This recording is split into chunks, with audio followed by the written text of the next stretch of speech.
Tracy, let's start with the title of the show, Sex and Solitude. These two words represent the two poles, the structure of the show, the desire for connection and the inevitable isolation of existence. Are they opposed or intrinsically connected, these two words? They're totally connected, 100% connected. And I can give lots of examples why I believe they're connected, but philosophically, I think that we're very much born alone, obviously. We are alone, we are singular. But then, of course, within our moment of conception, we're joined to everything. We die alone, absolutely 100%. But when we fuck, when we procreate, we're not alone. We shouldn't be alone. We should be connected, like with another soul. And then you could say there is a possibility that another soul could be made. So everything continues, everything can go on. But also, as a human being, you know that there's times when you're with other people and it doesn't matter how close you are physically, you're alone completely. I wouldn't say everybody in this room, but I can guarantee that a lot of people in this room have been making love with someone or having sex with someone, and they're completely isolated, totally alone. Even though the person is with them, they could feel 1,000 years away from that person and not touching, not even in the same universe. So even when you're really close with someone, physically, you can feel solitude. You can feel solitude, not solitude, but you can feel alone more. Solitude is actually something deeply beautiful. Solitude for me is something I choose. Solitude for me is a place I like to go. And sex, I mean, as an older person now, I don't want to have sex anymore. And I don't know if I've ever wanted to have sex, ever in my life. Sex, I've never wanted to procreate, really. I never wanted to have children. So I never had, I think when I was driven by sex, it was a physical urge, a bodily urge, not from my heart or from my mind. So I think they're really joined together, but they're completely separate. And if we really truly think about ourselves as individuals, it's an interest. Sex and solitude are an interesting thing to think about. And I hope with the title of the show, even for people that aren't interested in art, I hope they walk past the museum and I hope they read the title and I hope they go home and think about it. Thank you. Let's speak a little bit more about the exhibition. This brings together your works from different moments of your career, spanning from the 90s until this year, last year. Which was the process of selection of the works for the show? Well, I work with Harry Weller, who you may see around. Harry and I have worked together for 16 years now, and first of all, I get the title for the show. So we get the title, Sex and Solitude. Then Harry looks at all my work over, and I think there might be like, I don't know, some 40,000 works or 30,000 works. And we look, and then we like to, and working with Arturo, we work like curating a show, as if it's a group show, as if it's 100 artists, but just my work. And then we choose the works to make sense of sex and solitude, to try and visually explain sex and solitude and poetically explain sex and solitude. And then we like to do it in rooms. So each room has a different title, each room has a different character and a different feeling.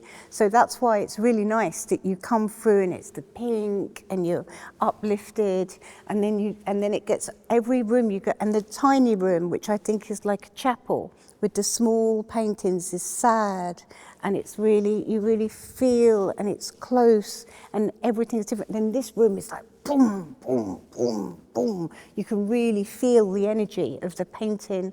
And being an artist, you don't have one mood.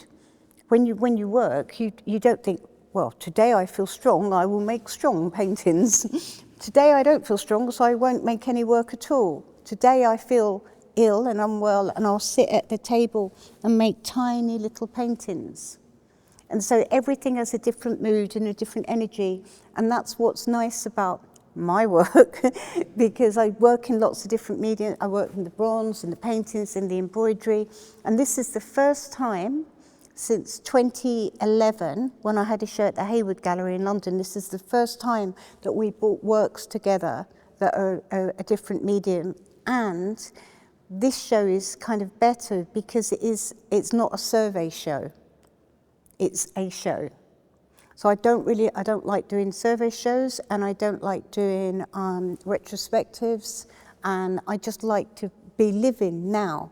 So that's why the work goes from 1996 to last year.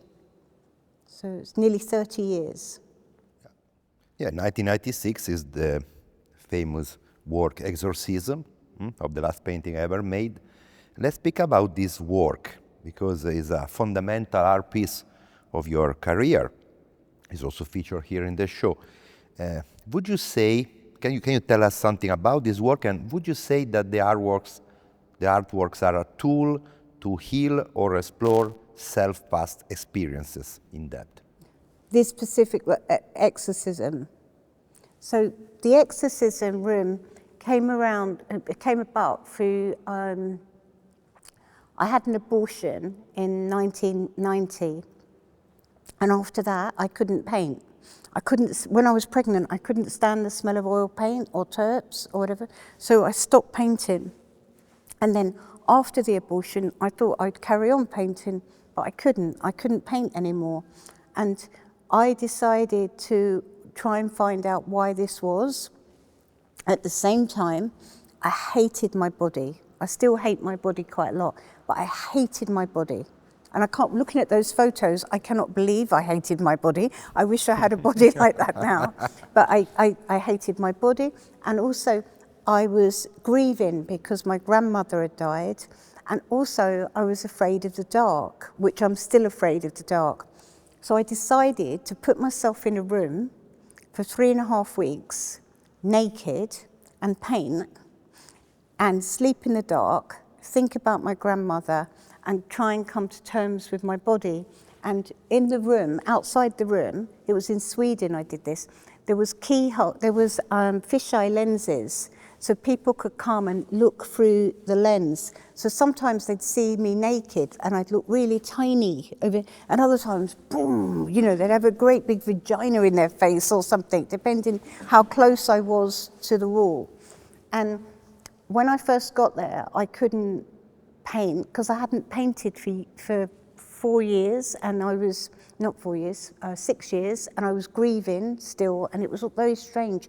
And I sat there for 3 days reading the Guardian newspaper, which was a big newspaper then, covering up my body so no one could see me.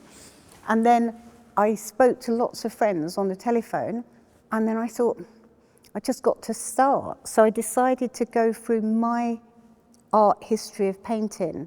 So I painted Egon Schiele, Picasso, Yves Klein, and I just went through a whole series of artists in my head, even though they don't look like those. Yves Klein looks like Yves Klein.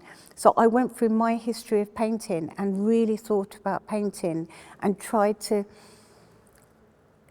clear myself of the fear and work out what it was about painting that I loved so much and what it was that I hated so much. And the room at the end, everything in the room was supposed to be, it was snowing in Stockholm, and I wanted to put everything outside and burn it all. That was the idea. And the gallerist at the time wouldn't let me because he said he paid money and he wouldn't let me burn it. And in a way, I'm very grateful now that I didn't burn it.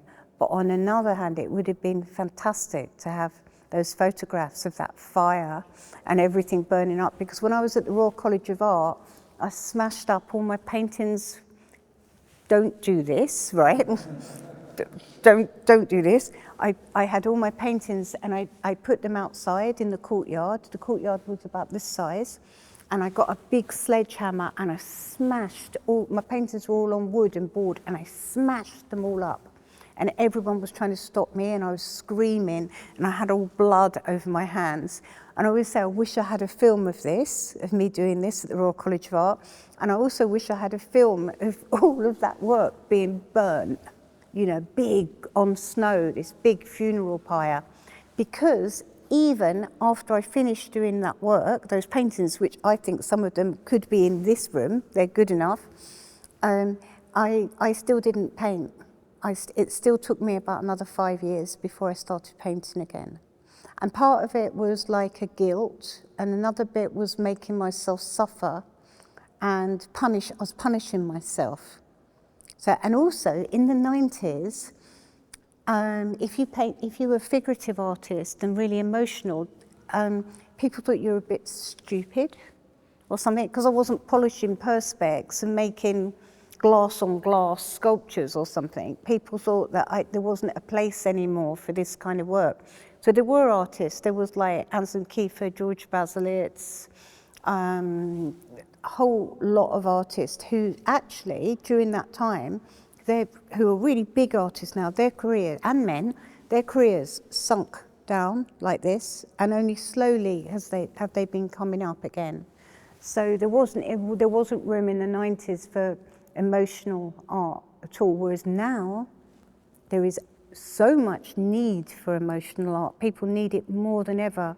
And I don't just mean art people or us, I mean the people in the street who don't know anything about art, need to connect. And yesterday we went to the Frau Angelica and it was so beautiful. I wanted to cry because you could feel it resonate. You could feel the belief of what you were looking at. You could feel the power of everybody else who'd looked at it. It was so fantastic because there was a real belief and emotion that was pushed into these images that we're looking at.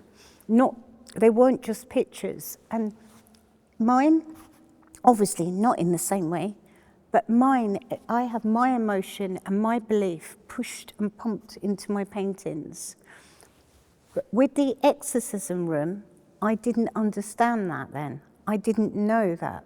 That's why you need the whole room to make the one impact, because it's got to be sincere, it's got to be real, it's got to be about what it was to me at that time. So there's a clause with this work that it must never be separated. It can't be separated. So people can't take one painting and just hang it on the wall. It all has to be together. So. Thank you. Yeah, we talk about painting, but this exhibition is full of many other medium and technique, including neons, etc. Some of them, painted in the neon, for instance, are dedicated to people important for your life, people you loved. Do you consider dedicating an artwork to someone an act of love? And what's the greatest act of love you have received? And the other way around, what's the greatest act of love you have ever given? Oh gosh. That's a very nice question. It's a really brilliant, hard question. Love. So somebody asked me, Harry, at breakfast, I'm making it sound mysterious. Harry asked me how much if I could compare a love for one person to another person. And he named the people. And I had to be honest and said the love was so different. It was a different time, it was a different emotion, different reasoning. And then I also said about love. When you have love that goes towards the future, it's very different from the love that's here and now. Completely different. It's a different kind of love. And I once made a very good neon that said, it's different when you're in love. When you're in love, The rain is different, the wind is different, the sky is different, the sea is different, the flowers are different. Everything is different. The smell of this polish on the floor would be, if you're in love, you go, oh God, the smell of that polish was so fantastic. Everything becomes heightened and like magical and amazing, and everything is connected. And it's true, everything, when we're totally in love, everything is so connected. We can feel it going through us, running through us. So when you talk about an act of love, my act of love for the love poem, the pink one, was not the neon, it was the poem that I wrote and the words that I sent to somebody, the words that I thought and the feelings that I had. The neon is a homage to that emotion that I felt when I first wrote it.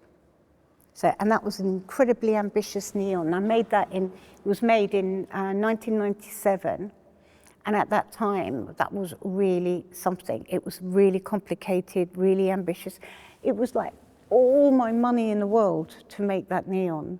But I wanted to see it in light. I wanted to see those words lit up. And I wanted to express my love as well. Or not just my love for that person, but the love that I could feel. And I wanted to celebrate it. So there's that. But in terms of love, do you mean a real gift, or do you mean metaphysically or metaphorically? You prefer both, possibly. It's really complicated. Somebody gave me a tiny, tiny necklace that was a little mouse with diamond eyes and diamond paws. And it's tiny, and they had it made for me because they knew that I like mice. So this is something really beautiful and really exquisite and so thoughtful that nobody else would notice if I had it around my neck. So there you are. And what's the greatest act of love that you gave? The greatest act of love that I've ever given is myself to someone.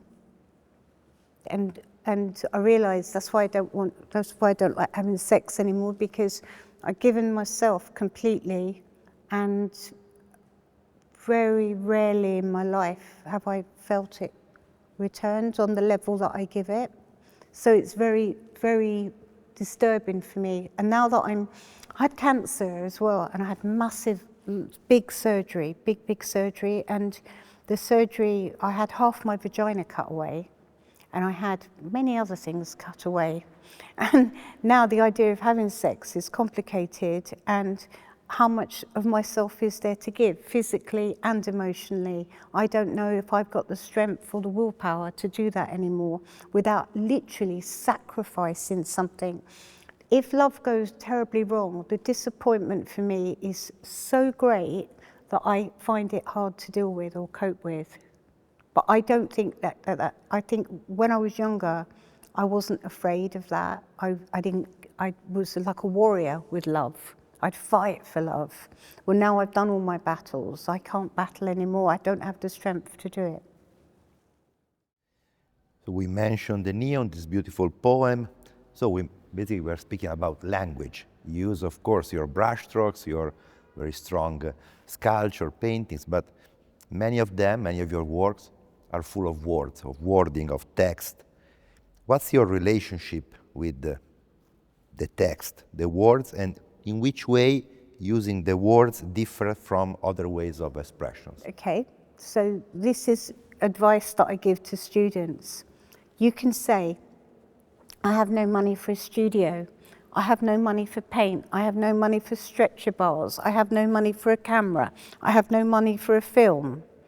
You have money for a biro, cheap plastic pen, and a notebook.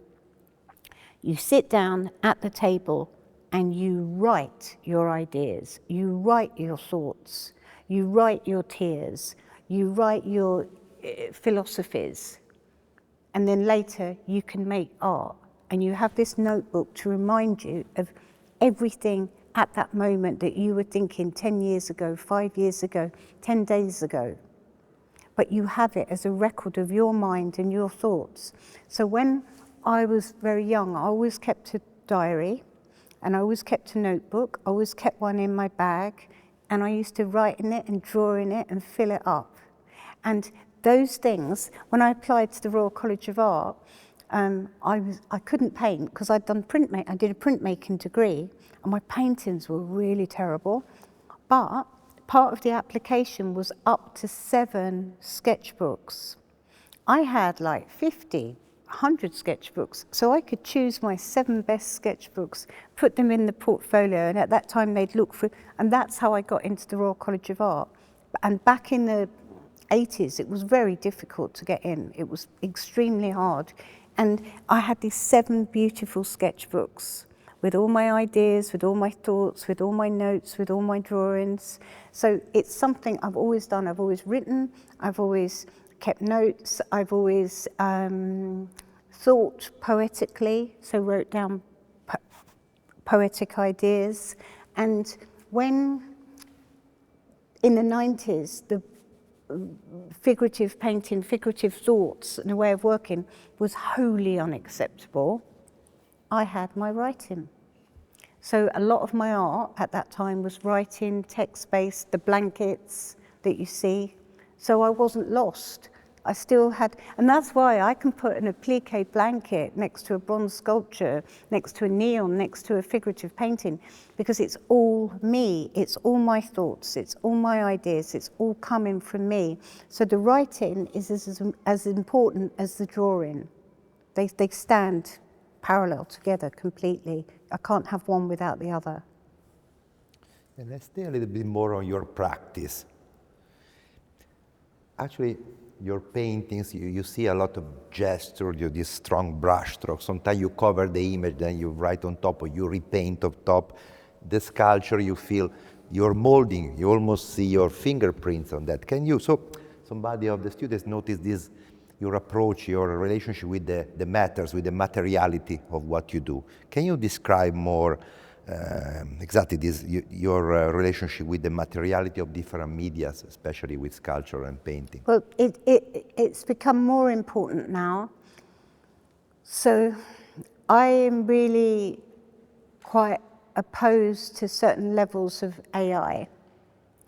And when I had my big surgery for 8 hours, I had my surgeon, and he had his hands inside gloves, and then there was a robot doing everything inside me with tiny little needles and hands, and tiny doing all the work.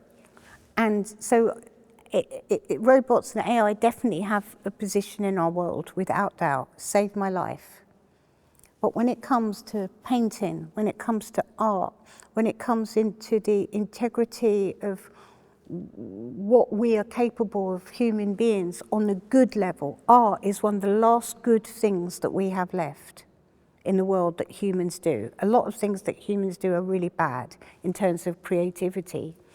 And this is something like, it's like growing a garden. It's like our plants, and it's like nature, plants and flowers and trees. But we made them, we made this. This never existed without me. I grew this from my mind, from my hands, from my heart, from my blood, from my movement. So it's really important to me that you can see that. And you know that. And I don't do it like an affectation, so I don't try to make it look crazy. I am crazy. So when I paint it, I am like this. This is how I am. And that's why you sense the emotion and the feeling. I don't try to make it look like that. I am like that. So this week I was being interviewed, and the person interviewing me, she said about Duchamp, and she said, you know, like the ready-made or this or that. So obviously she said, you respond to that. And I said, no, I really don't tell anyone. I said, but I really don't like Duchamp or what he stood for. Really, I respect, but it's not my thing. I don't like it. And she said, but what about the neon? The neon works like a ready-made. And then I bored her to tears, explaining to her about neon, how my neon's made. My neon is not made by a machine. My neon is made by an old-fashioned process. Almost, and I said it's more similar to the foundry, the way the neons are made.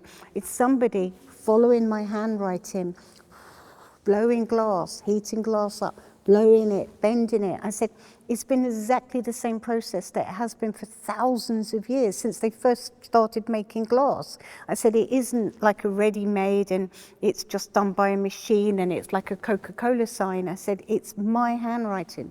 And that's what makes it unique to me, because it's of my hand. It's a trace of my hand.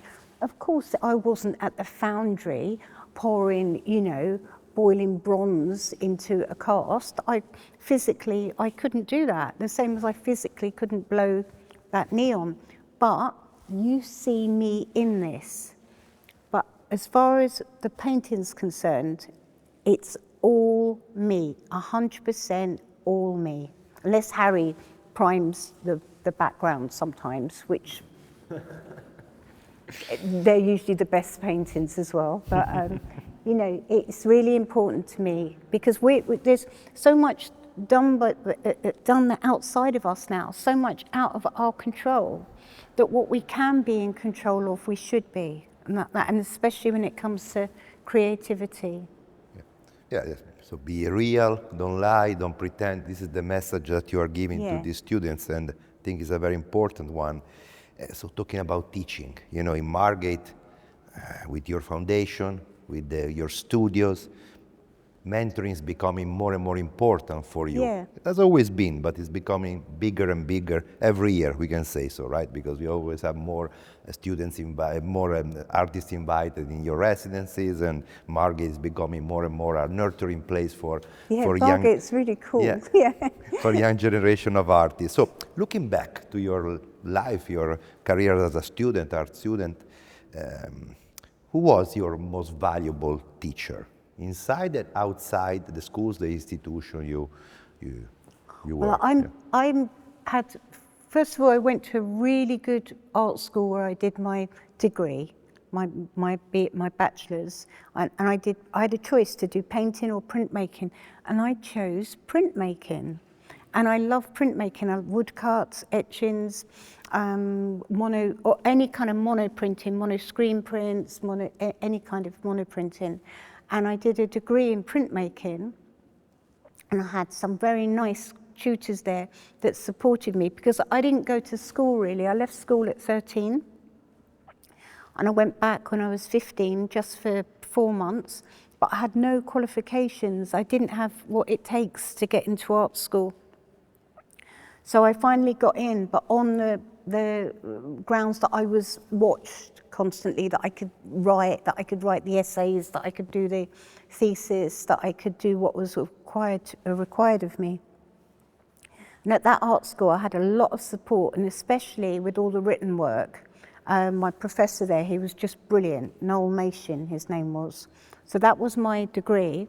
But in my master's at the Royal College of Art, I wanted to go there because Ken Kiff, I don't know if you've heard of him, Ken Kiff taught there. And Ken Kiff, when I went, Ken Kiff was my tutor. And it was fantastic. He was my tutor for the whole 2 years there. And he helped me a lot in terms of confidence and colour. He's a fantastic colourist. And then when I was at the end of the first year, I still wasn't doing big oil paintings. I was still making very small watercolours and small work. And they said to me, if you don't make big oil paintings, you might not come back next year. You've got to push yourself. So, and then I won a travel scholarship, and it was a lot of money, and it was given to me by the Ripblad Foundation, and it was a lot of money. But college said I could have the money, but I couldn't travel anywhere. I had to come into college every day during the summer, and for the whole summer holidays, and it was open on Sundays as well. So I went in every single day, and I had 2 tutors. I had Ken Kiff, and I had another tutor called Alan Miller. Alan Miller taught me everything, how to use linseed oil turps, everything, different brushes, how to stretch canvases, how to prime canvases. Ken Kiff was the person who talked to me about the ideas, the work and colour mainly. And then I had the technician at my disposal the whole time. The technician taught me how to make stretcher bars, how to mite them, everything, how to stretch properly with all the So I could stretch all my own canvases. I had as much money as I needed to get the best canvas, the paint, everything. And I just painted all summer long, from 11 o'clock in the morning to 8 o'clock at night, and Saturdays and Sundays. And I went from doing tiny little watercolors to within like 2.5 months doing paintings this size, giant big oil paintings. And I remember Ken and Alan coming in and going, "You've done it, you've done it."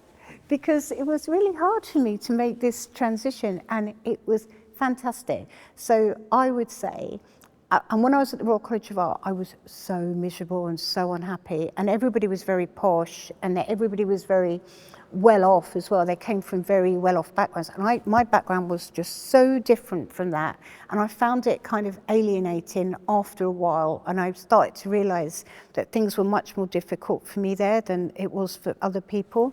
But then after this summer, I just excelled, and everybody thought I was like a little bit stupid or a little bit kind of odd, whatever. And especially because I was doing these giant figurative paintings, and my paintings were like a cross between Edvard Munch and Byzantine frescoes. That's what they looked like, but giant.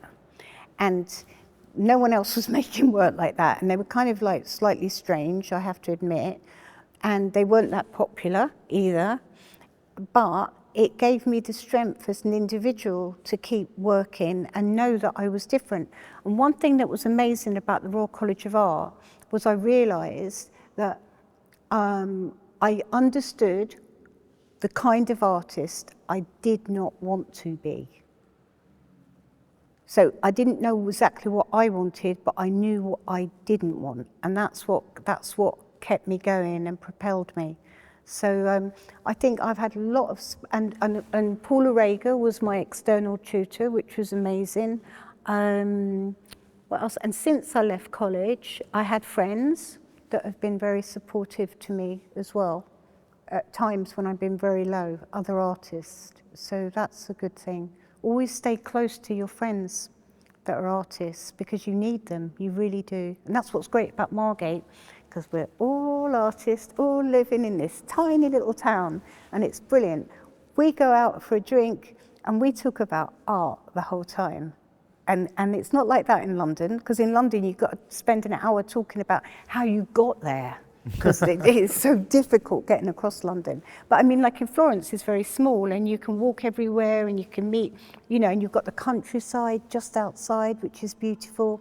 And it's the same in Margate. We have the sea, we have the countryside, and it's a different world. So as artists, stick together. Yeah. This is another great tip. And talking about tips, you know, you are so inspirational for many generations, many people, artists and non-artists, and you became a kind of hero for many of us, art lovers. But of course, we mentioned yesterday, you changed a lot during your life, during your career. And your art is also a lot about your life, no? Looking back, your biography. So today, as Dame Tracy, what would you tell to the young Tracy, the teenager Tracy, at the beginning of her studies, of her career? What is the tip that you would give to this young girl? Stop smoking now. That would be my number one tip. And it doesn't matter. And if you stop, don't think that you can start up again and stop, because you can't. That would be my number one bit of advice. And I taught sometimes at the Royal Academy of Art, and I was professor of drawing there. And I was doing this tutorial, and I went, and everybody wanted a tutorial from me. So they had to choose, there could only be 5 people, and it was all. And I went after lunch, and I waited and waited in the studio. I waited 15 minutes in the studio for this student. And eventually they turned up and they were late. And I said to him, "Where have you been?" And he said, "Oh, I was so nervous about meeting you that I had to go outside and have a cigarette." And he's holding 20 Marlboro Light. So I said, "Well, I've been standing here and there's no work. Where's your work?" So I thought maybe he made films and he was going to get his phone or something and go, here's my computer, here's my film, nothing. And he goes, "Oh, I've got these drawings, but I don't have the money to buy any paint. And I don't have any money.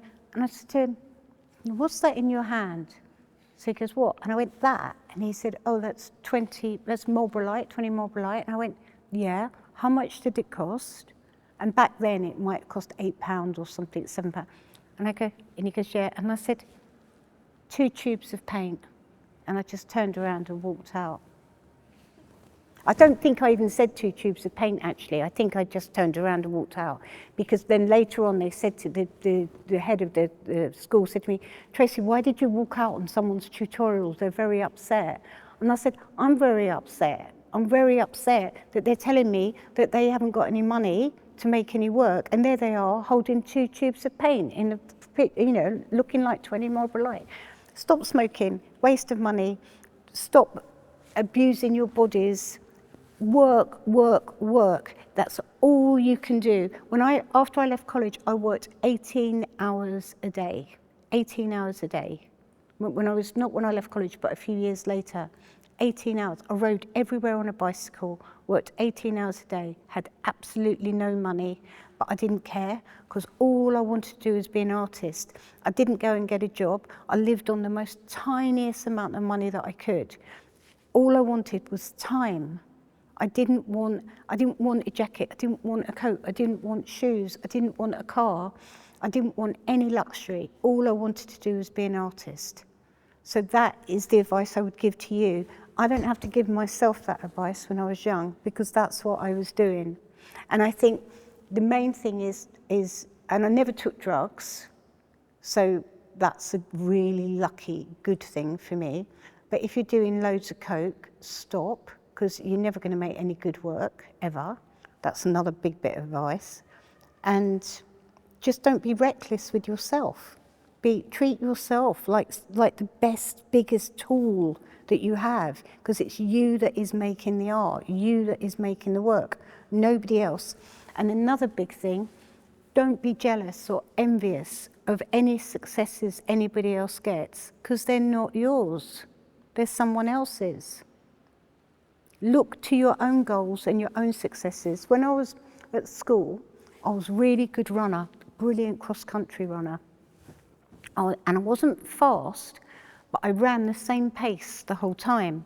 So most people, when they run, they can sprint or they could run 300-400 meters, but they can't run 2 miles at exactly the same pace. So I was naturally good at cross-country running, and I'd run, and I used to smoke then, and I'd run, get right ahead, and then I'd have a cigarette, and then I'd start running again. And in Margate, we used to run across the beach, through fields, mud like this. I loved it.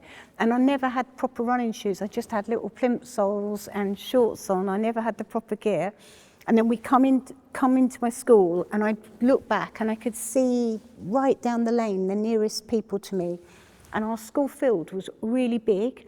And at the end, this is after going through the sea, the water, the sand, the cabbage, the mud, everything. You'd have to run around the school field twice. And I'd get in it, and I would sprint. I would run so fast, this last 2 giant laps, that I'd take like maybe 5 minutes off my time. And I knew my pace, I knew what I could do, and I also knew every single race that at the end I had enough to go really, really fast. That's what I'm doing now. So everything in my life before, I was just doom, doom, doom, doom, doom, doom. Now, this last bit, I'm doing the last 2 laps around, and I'm going to do my shows, I'm going to do my museum shows, but more than that, I'm going to do the work that I've been waiting to make all my life. So that's the advice that I give to you. Everything you're doing on your way, on your journey, is going towards the end, the finish line. That's where you've got to be looking. And that's what you've got to be, and you enjoy your journey on the way and learn as much as possible. And do not look at who's behind you. Yeah, we see you are running very fast, and we wish you that the laps will be many and many, many more. And we are running with you, Tracy. So last question, to contextualize a little bit this exhibition. This is in this sprint of your career. This is quite unique. You have an exhibition in an historical place, a Renaissance building in a special town with an history that is not obviously related with your practice and your work. How do you feel to be here? What's your sensation about Florence? You can make me cry.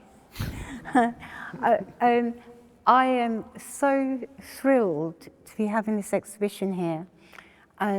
I keep pinching myself and I'll think, wow, this is a really big deal. This is a really big thing. This isn't just an exhibition in a museum space. This is an exhibition in one of the most historical art places in the universe. You know, it is, you can feel it vibrating, you can feel the presence, you can feel the ghost, you can feel the history.